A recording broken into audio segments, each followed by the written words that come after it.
이번에 소개드릴 책은 아름다운 지구인 플래닛 워커, 저자는 존 프란시스입니다. 존 프란시스는 1971년 샌프란시스코만에서 일어난 기름 유출 사고를 보고요. 동력을 사용하는 모든 탈 것을 거부하고 도보로만 22년간 미국 전역을 누빈 사람입니다. 그 22년간의 도보 여행 중 17년은 말도 한마디 하지 않은 침묵 여행이었습니다. 이 책의 초판은 2008년에 나왔는데요. 그 전에 2007년 우리나라 태안에서 기름 유출 사고가 있었죠. 그래서 책의 첫머리에 이런 글이 쓸려 있습니다. 태안의 아름다움을 회복시키기 위해 수고한 태안의 주민과 자원봉사자들께 이 책을 바칩니다. 저는 이 책을 처음 읽은 게 2011년이었어요. 그리고 14년이 흐른 지금 이 시간 다시 읽었는데 제가 이 책을 읽고 느낀 것은 그때는 몰랐었는데 의식하든 안 하든 이런 책을 읽음으로써 그만큼 제가 자연과 환경에 대해서 관심을 갖는 삶을 살아왔다는 것이었거든요. 그리고 그런 관심이라도 갖고 사는 삶이 세상을 바꿀 수 있다는 것을 이 책의 말미에서 다시 한번 발견합니다. 20년 전 샌프란시스코만에서 기름 유출을 목격했을 때 누가 나에게 이렇게 말했다고 생각해보자. 존, 뭔가를 바꾸고 싶다면 자동차 운전을 중단하고 동쪽으로 걸어가 보렴. 그러면 달라지는 게 있을 거야. 그런 말을 들었다면 나는 몸을 획 돌려 자리를 떴을 것이다. 내 등대에 대고 사람들이 소리치는 장면이 떠오른다. 입도 다물어버려. 나는 그따위 말을 믿지 않았을 것이다. 그러나 여기에 앉아서 생각해보니 지난 20년 동안 바로 그런 일이 일어났다. 이 책은 존 프란시스가 22년 동안 미국 전역을 걸어서 돌아다닌 이야기입니다. 동력을 사용하는 모든 탈 것을 거부한 그는 심지어 교통사고를 당했을 때조차 구급차에 실려가는 것을 거부한 정도입니다. 그런 존 프란시스는 2007년 우리나라 태안에서 기름 유출 사고 났을 때 아픈 마음을 가지고 이 책의 서두에 한국의 독자들에게 보내는 글을 실었습니다. 이 책은 우리 모두의 마음속에 있는 눈에 보이는 가치와 보이지 않는 가치, 그리고 인간과 환경의 연관 관계를 다룬다. 순례 혹은 여행 이야기고 불가능에 맞서 가능성을 찾는 이야기이기도 하다. 적어도 이 책은 현실로 닥친 불행에 상심하지만 이겨내려고 노력하는 우리가 인류라는 하나의 명칭으로 묶일 수 있는 이유를 은유적으로 표현한 이야기이다. 1971년 1월 16일 금문교 밑에서 일어난 기름 유출 사고는 내 가슴에 깊이 박혀 내 삶에 돌이킬 수 없는 변화를 일으켰다. 한국 태안 앞바다의 허베이 스피리트호 기름 유출 사건 역시 한국인들 가슴에 깊이 각인되어 있을 것이다. 나의 여정에 관한 이야기를 담은 이 책의 한국어판을 한국 서해안의 위기를 극복하려고 애써온 태안의 주민과 자원봉사자들에게 바친다. 그들의 아름다운 여정에 함께 동참하는 사람이 보내는 지지와 공감의 표시로 받아들여 주길 바란다. 그리고 이 책을 쓰는 데 도움을 준 많은 사람들에 대한 감사의 글을 전하는 글이 이어지는데요. 인상 깊은 구절이 있어서 소개합니다. 도시를 지나건 사막을 지나건 여행길에서는 늘 수많은 사람과 마주치게 마련이다. 그들과의 만남은 인간 지형을 창조한다. 이름을 아는 사람도 있고 어떤 정신을 가진 사람인지만 아는 사람도 있다. 그들의 정신이 내 여행의 일부를 이루었기에 나는 그 모든 사람에게 감사한다. 1971년 1월 17일 나는 금문교 부근에 거의 50만 갤런에 이르는 크루드 오일이 유출된 사건을 목격했다. 기름 유출이 대규모 환경 오염을 일으키는 것을 직접 목격하기는 처음이었다. 나는 자동차를 몰고 금문교를 건너면서 강 기슭까지 기름이 올라온 사태에 나 역시 책임이 있다는 생각을 했다. 계속 책임감을 느끼던 나는 그로부터 1년이 채 지나지 않아 엔진으로 달리는 운송수단 이용을 중단하고 걸어 다니기 시작했다. 지역사회에서는 나를 주목하기 시작했다. 한 사람이 걷는다고 무엇이 달라지겠냐는 물음을 놓고 친구들과 끊임없이 말다툼을 하고 논쟁을 벌이던 나는 논쟁의 종지부를 찍기 위해 더 이상 말을 하지 않기로 하고 온종일 침묵하며 지냈다. 그러자 내 삶이 달라졌다. 침묵이 내 앞에 펼쳐진 그날로 나의 순례가 시작됐다.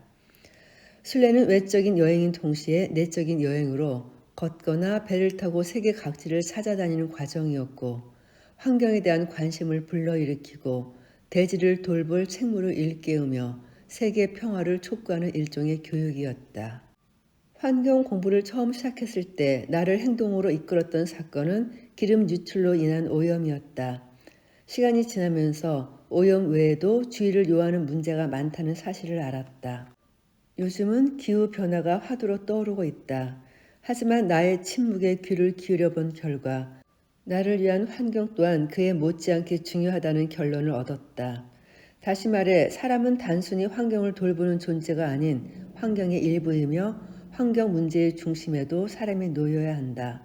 따라서 환경은 인권과 시민권, 경제적 평등과 성평등을 망라하는 문제가 된다. 길 위에 선 순례자의 관점에서 보면 환경이란 우리가 서로 마주치는 사람들을 어떻게 대하느냐에 달려 있다. 나는 어떻게 해서 여행길에 오르게 되었는가? 나와 우리 사회에게 순례의 의미는 무엇인가? 이것이 이 책의 주제다. 우리는 이런저런 다른 의미에서 모두 순례자라 할 수 있다. 그러므로 내 이야기가 여러분이 순례를 시작하고 풍성하게 하고 완성하는 데 도움이 되기를 바란다. 나는 지난날을 회상하기 위해 내가 쓴 일기를 활용할 것이다. 이제 이야기가 시작된다. 어느 날 저녁 나는 진에게 제안했다. 시내로 춤추러 가자. 춤을 좋아하는 진이 고개를 끄덕인다. 저녁 늦게야 음악이 시작될 텐데 아직 해가 지기도 전이다. 시내까지는 차로 불과 40분이면 가기 때문에 출발하기 전까지 할 일이 없다. 산등송이로 산책을 나가면 어떨까? 문득 걷고 싶어진다. 우리 둘 다 산책을 무척 좋아한다. 숲을 지나고 언덕을 넘어 해변이 나올 때까지 걷고 나면 언제나 새로운 활력을 얻은 기분이다.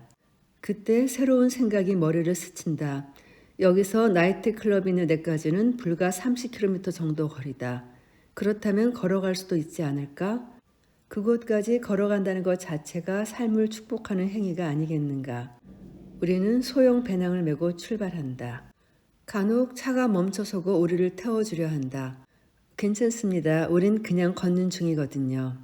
그들이 탄 차가 어둠 속으로 사라진다. 뒤에 남은 우리는 고독과 아픈 발과 우리의 발소리를 즐기며 밤 공기 속에서 이슬에 젖은 잔디가 풍기는 푸릇푸릇하고 향긋한 냄새를 맡는다. 우리는 배가 고프다. 나이트클럽에 도착하자 친구들이 반겨준다. 하지만 밴드는 벌써 마지막 곡을 연주하는 중이다. 어찌됐든 우리는 너무 피곤해서 춤을 추지도 못한다. 그리고 시내까지 걸어오면서 괴로웠던 기억은 어느새 희미해지고 걸어서 집으로 돌아가는 길이 기다려진다. 전에도 비슷한 감정을 느낀 적이 있었다. 캠핑이나 하이킹 여행에서 아주 즐거운 시간을 보내고 나면 집에 돌아가는 차를 타기가 겁이 났다. 여행이라는 정해진 테두리를 넘어 더 나아가고 싶었다. 내 삶을 충만하게 할 특별한 경험을 하고 싶었다.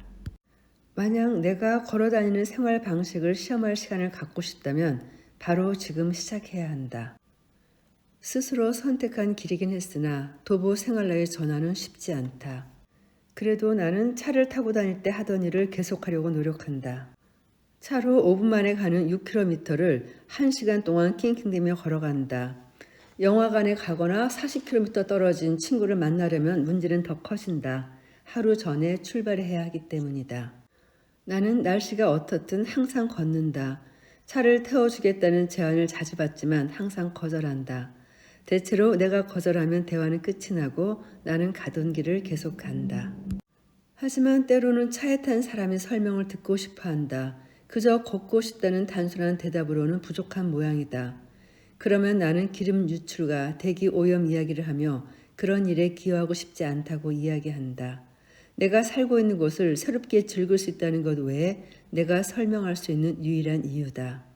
하지만 차를 타지 않겠다는 내 결심을 어떤 이는 자신에 대한 개인적인 모욕으로 받아들인다. 당신은 내가 죄책감을 느끼면 좋겠어? 내가 화를 내는 것은 좋지 않다는 생각이 든다. 나의 용기를 잠식하기 때문이다. 사실 나는 하나의 생활 방식과 가치관에 도전하는 입장에 서 있다. 사람들이 나에게 도전하는 것은 당연한 수순이다. 나는 나 자신에게도 도전하고 있다. 내가 걷는 이유가 내게는 너무나 분명한데도 다른 사람에게는 짧은 문장으로밖에 설명하지 못하는데 좌절감마저 느낀다. 더욱 불가사의한 것은 걷는다는 일상적인 행위 속에서 영적이고 성스러운 감정이 싹트고 있다는 사실이다. 내가 옮기는 발걸음 하나하나가 지도도 표지판도 없는 보이지 않는 여행의 일부 같다. 하지만 여행 준비가 다 됐다는 확신은 없다. 불안정한 상태 때문에 두렵기도 하고 흥분되기도 한다. 나는 어디에 가든 벤조를 어깨에 메고 다닌다.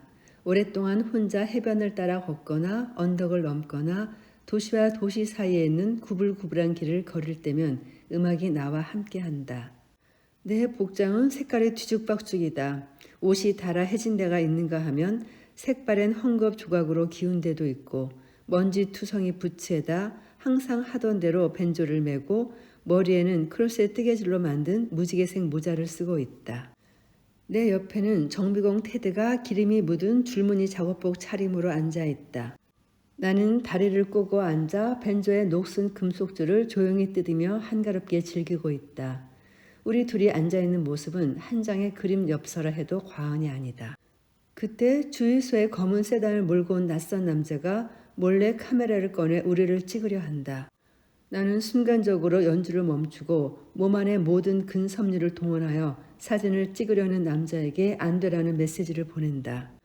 남자는 마음을 고쳐먹고 카메라를 치우려 한다. 바로 그때 벼랑간 활기를 찾은 테드가 소리친다. 그러지 말고 사진을 찍으세요. 우린 상관없어요. 카메라 셔터가 찰칵 소리를 낸다. 남자는 한마디 말도 없이 차 안에 쏙 들어가더니 차를 몰고 가버린다. 나는 가만히 앉아있다. 몸뚱이 한가운데는 관통상을 입은 느낌이다. 나는 변호사 사무실로 가서 이 일을 자세히 설명한다. 할 수 있는 일은 아무것도 없습니다. 당신은 유명 인사가 돼버렸으니까요. 변호사는 복잡한 사생활 침해 규정을 설명해 나간다. 나는 가슴에서 영혼을 뜯어내 바닥에 던져버리는 팬터마임을 한다. 제 영혼을 빼앗겼습니다. 누군가가 조용히 한숨을 쉰다. 흥미로운 이야기군요. 프란시스 씨는 우리가 어떻게 해주기를 바랍니까? 사진을 돌려받기를 바라지요. 오늘 여기까지 찾아와 이야기해 주셔서 감사하다고 프란시스 씨에게 전해 주십시오. 인버넷으로 돌아가서 걱정 말고 기다리라고 하셔도 됩니다. 우리가 다 알아서 할 테니까요. 내가 정말로 사진을 돌려받으리라고 생각했는지 잘 모르겠다.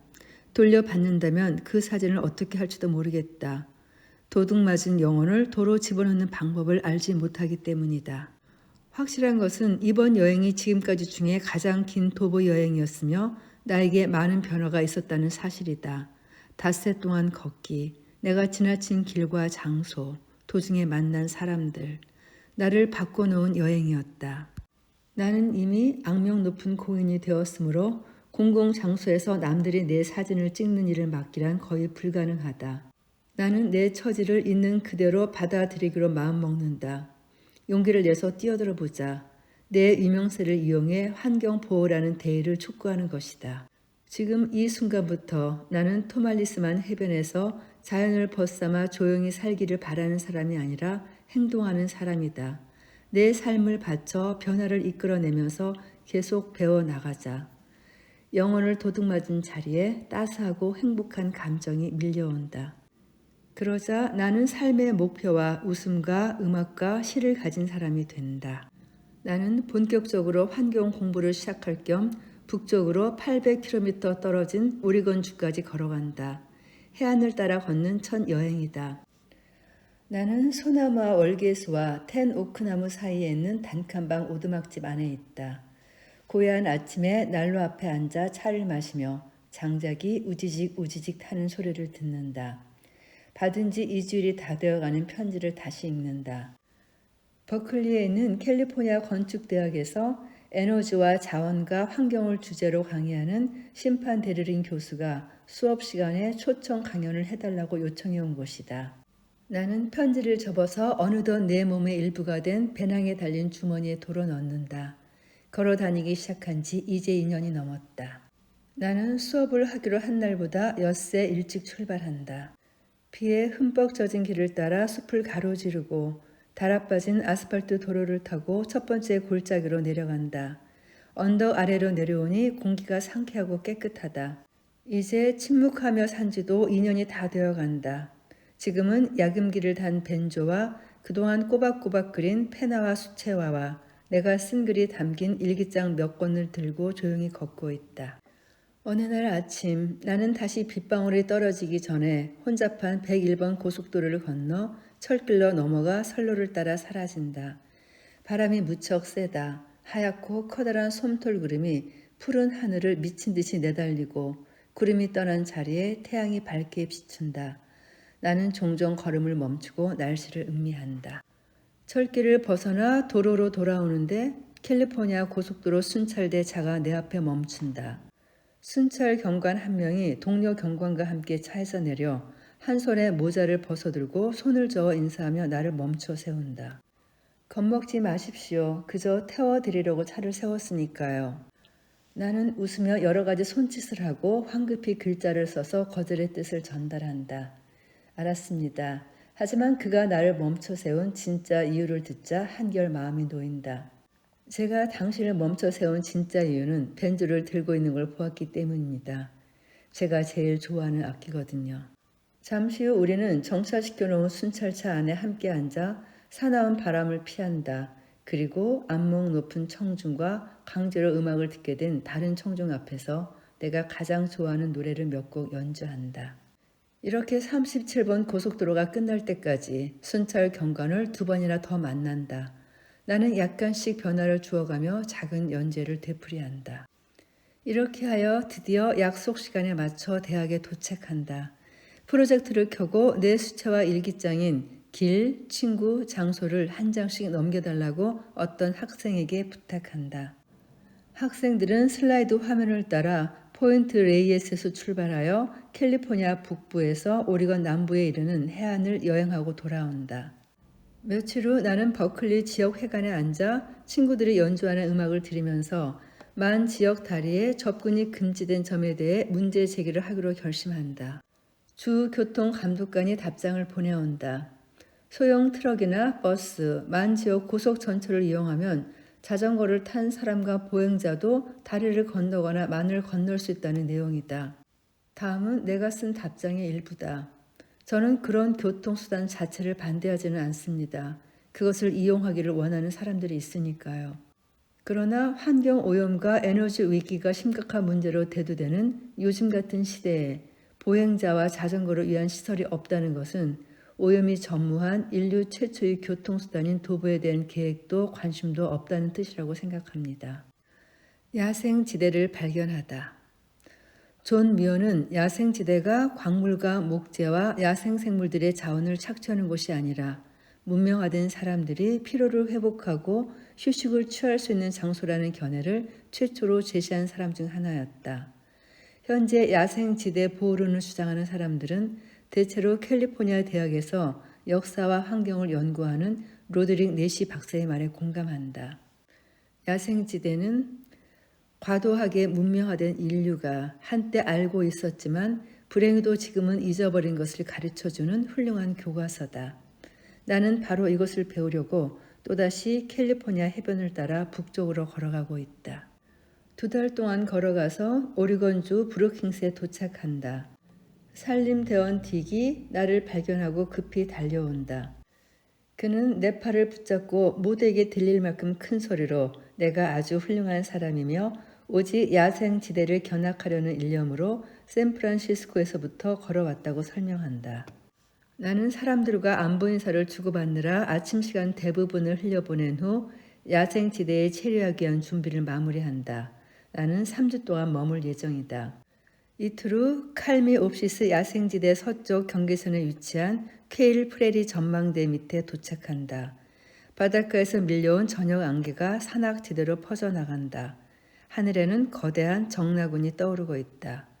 나는 자그마치 34kg이 나가는 배낭을 메고 조심스럽게 몸을 움직이며 천천히 한 걸음씩 계단을 올라간다. 전망대 안으로 들어가 당직 화재 감시원에게 내 소개를 한다. 전국적으로 산불이 났던 1907년에서 8년 이전에 칼미 옵시스 야생지대에 발생한 화재는 기록으로 남아있지 않다. 그러나 수치된 구루터기와 까맣게 탄 나무 둥치들은 이곳이 거의 전소됐던 적이 있음을 말없이 증언한다.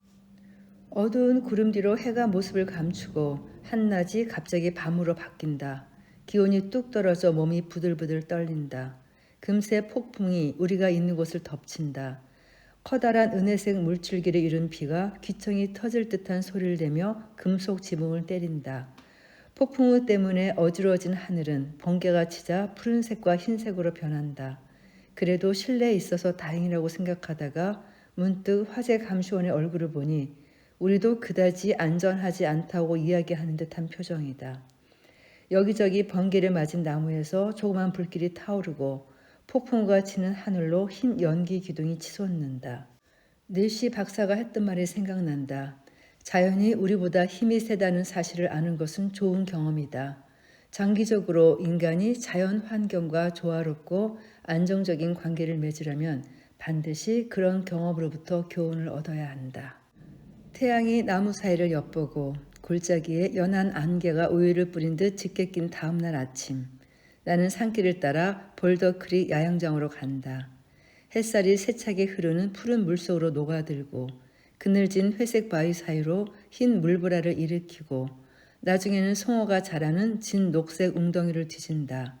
오후에 더위가 찾아오자 나는 수정 같은 물에 맨몸을 살짝 담근다. 물이 차가워서 온몸이 덜덜 떨린다. 사방에 파란 그림자가 아른거리고 바위와 모래 바닥 위로 햇빛이 희미하게 가물거린다. 도롱뇽들이 어디론가 사라지고 물뱀 한 마리가 물속에 있는 커다란 호박돌 밑에 숨으려고 몸부림친다. 나는 물살을 가르며 물가로 헤엄쳐가서 모래톱 위에 기어올라 햇빛 아래 휴식을 취한다. 지금까지 내가 가본 장소를 모두 떠올려 보려 했지만 일일이 기억하기엔 너무 많다. 흐르는 물가에 앉아있으니 그 모든 장소가 하나로 녹아드는 기분이다. 적막한 가운데 바위 틈과 조약돌 위로 흐르는 물소리가 사방에서 들려온다. 물은 가파른 초록빛 협곡을 통과하여 바다로 나아간다. 나뭇잎에 스치는 소리에 섞여있는 물소리를 가려내려고 귀를 기울여 본다. 어쩌면 사람의 말이 이렇게 시작됐을지도 모르는 일이다. 말이 생기기 전인 오랜 옛날에는 오직 강물만 있었고 사람들은 물소리와 그 조용한 속삭임을 유심히 들었을지도 모른다. 나는 물의 웃음소리밖에 알아듣지 못하겠다. 아직 듣는 법을 더 배워야 한다. 내 평생의 목표는 항해와 도보로 세계를 일주하는 것이다. 그것은 공부의 일환이자 내가 다른 사람을 도울 수 있고 세상을 이롭게 할 수 있다는 희망의 표현이다.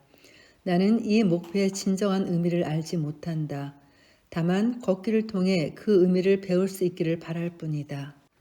나는 포인트 레이에스에 사는 몇몇 친구들과 함께 플래닛 워크를 설립하여 법인으로 등록한다.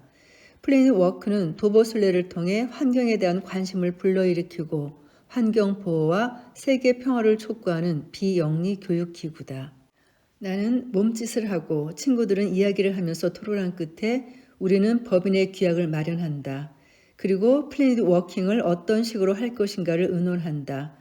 결국에는 미래 계획하는 목표들은 뼈대에 지나지 않으며 플래닛 워크 자체가 새로운 것을 발견하는 여행이라는 결론에 도달한다.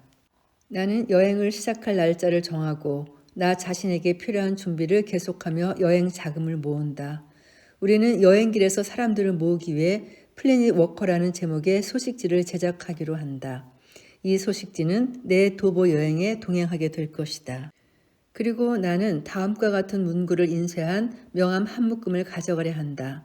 존 프란시스를 소개합니다. 그는 1983년 1월 1일 캘리포니아주 인버네스에 있는 집을 떠나 여행길에 올랐습니다. 18년간 세계를 돌며 환경 문제의 주의를 환기시키고 환경 보호 정신과 세계 평화를 촉구하려는 여행입니다. 존은 1971년에 샌프란시스코 만 기름 유출 사고가 터진 직후에 동료 운송수단 이용을 중단했고 1973년부터는 침묵의 서약을 지키고 있습니다. 더 자세한 정보를 원하거나 무료 소식지를 받아보려면 다음 주소로 신청하십시오. 이 두 가지는 존이 말을 하지 않는 도보여행 중에 크게 도움이 되곤 하죠. 존을 모르는 낯선 사람들이 이 명함과 소식지를 받아서 그가 어떤 사람인지를 알게 되었으니까요. 그리고 그가 가는 길에 몇몇 친구들은 단 몇 킬로미터 또 몇십 킬로미터 정도를 함께 동행해 주기도 합니다. 포틀랜드에 도착한 나는 플래닛 워크 후원자인 데본 홈즈와 레르 홈즈 부부집에 머문다. 나는 벤조를 가지고 다니며 거리에서 연주한다. 포틀랜드 시내에 있는 작은 채식주의 식당 푸드 가디스에서는 나에게 식사를 제공받고 팁을 챙기는 조건으로 연주를 해달라고 한다. 포틀랜드에 머무른 지 일주일이 조금 지나서 메리 제인 베겔이라는 사람을 만난다. 몇 년 전 자기 개를 데리고 일본인 불교 승려들과 함께 도보로 전국을 일주한 사람이다. 돌아와서는 항해의 뜻으로 콜롬비아 강을 따라 도보 여행을 떠났다. 강물이 흐르는 곳에 원자력 산업이 들어서면 환경이 파괴될 위험이 있다는 사실을 널리 알리기 위해서였다. 원자력 발전의 겉으로 보이는 비용과 보이지 않는 비용은 모두 다른 누군가에게 전가가 된다. 오늘날 우리가 겪는 환경 문제나 앞으로 겪게 될 환경 문제는 대부분 환경의 질을 떨어뜨리는 외부 비용으로 인한 문제다. 이제 해가 바뀌어서 새해가 밝아온다. 멀리 떨어진 포인트 레이에스 해변에서는 친구들이 모여 태양 둘레를 도는 지구의 여행을 축하하고 있다. 작년 이맘때 나는 그들과 함께 새해를 축하하며 여행의 첫 발을 내디뎠다. 오늘은 바닷가로 내려가 방파제 위에 노란색과 갈색 건물을 향해 걸어간다. 이 건물은 해양과학박물관으로 건물 안에는 다양한 해양 생물을 보유한 수족관이 있다. 나도 해양 생물을 보고 배우러 온 것이었는데 박물관은 닫혀 있다. 가까운 수중공원 기슭에 파도가 철썩인다. 작살로 물고기를 잡는 일은 금지되어 있다. 아, 그렇죠. 그런데 누군가는 일부러 작살로 물고기를 잡아서 회를 먹어야 맛있다고 한 사람도 있었죠. 이곳에서 나는 평저선 제작에 착수한다. 도제 생활을 하는 동안 설계 단계에서부터 나무를 골라 벌채하고 목재를 켜는 과정까지 모든 공정을 익혀두었다. 이제는 길이 4m짜리 배를 내 손으로 조립하는 일에 도전하고 있다. 작업은 느리게 진행된다. 나는 날마다 제작 과정의 특정 단계와 실험하는데 오늘은 설계 작업이다. 나에게 보트 제작은 내가 해낼 수 있는 일을 뜻하는 삶의 상징이다. 일주일 후에도 여전히 머릿속으로 고민하고 있는데 지역 활동가인 신디 울핀이 부탁을 한다. 학교에 와서 아이들에게 환경과 평화와 내 여행 이야기를 해달라는 것이다. 5세에서 7세 아이들이 다니는 지역 대안학교인 수안학교는 이번 봄 학기에 세계 평화를 주로 가르치고 있다고 한다. 나는 쾌히 승낙한다. 이런 대안학교에서 이런 교육을 받는 아이들은 참 행운아인 것 같아요. 봄이 오고 있다. 평저선은 아직 완성되려면 멀었다. 나는 8년이 넘도록 어머니를 만나지 못했다. 그래서 어머니가 진 이모와 함께 나를 만나러 오겠다는 편지를 보내오자 속으로 소리친다. 참 잘됐다. 내가 진짜 보트를 만들고 있는 줄은 몰랐구나. 어머니가 감동한 듯 말한다. 어머니가 수화를 섞어가며 말해 나도 감동을 받는다. 우리는 오랫동안 함께 산책하며 어머니가 중요하게 생각하는 것에 관해 대화를 나눈다. 어머니와 진 이모는 일주일간 머물다가 집으로 돌아간다. 6월에 우리가 살던 집이 팔린다. 그리고 2주 후 보트가 완성되자 때를 지어 몰려온 친구들이 보트를 800m나 떨어진 물가로 운반해 다 같이 축하를 한다. 보트 이름은 츠와나호다. 보트를 사려고 캘리포니아주에서 며칠 전에 도착한 잉그리드는 여객선을 타고 위드비 섬에 미리 가 있다가 우리를 만날 계획이다. 그리고 우리는 위드비 섬까지 노를 저어갈 생각이다. 수로에 도달하자 우리가 탄 보트는 밀물을 타고 조용히 움직인다. 위드비 섬은 미국에서 두 번째로 큰 섬이다. 해가 지고 바람이 점점 세게 분다. 세차게 물결치는 바다는 개머리판의 금속처럼 차가운 푸른빛이 도는 검은색으로 변한다. 내가 노를 젓는 동안 츠와나호는 파도가 높이 솟아오를 때마다 물에 잠겼다 돌아 올라온다. 노 젓는 작은 보트를 타다가 겨울 폭풍을 만나 살아남는다는 것은 상상하기 어려운 일이다. 육지가 보이는 곳까지 왔지만 우리가 안전하다고 장담할 수는 없다. 잠시 후 딱딱한 해변에 배를 댄다. 천만다행이다. 잉그리드가 몰고 온 트럭에 보트를 실어 캘리포니아로 보낸다. 가까운 야영지를 발견하고 텐트를 친다. 나는 꿈속에서 항해를 한다. 파도를 타고 위아래로 살살 움직이면서 세상 만사가 참으로 덧없다는 생각을 한다. 이어지는 도보 여행은 아주 유쾌하다. 해안을 따라 양옆으로 여름 전원 풍경이 펼쳐지는 길을 걷는다. 길가에는 자주색 엉겅퀴와 노란색 겨자꽃이 피어 있고 언덕은 연두색과 황금빛 나는 갈색으로 물들어 있다.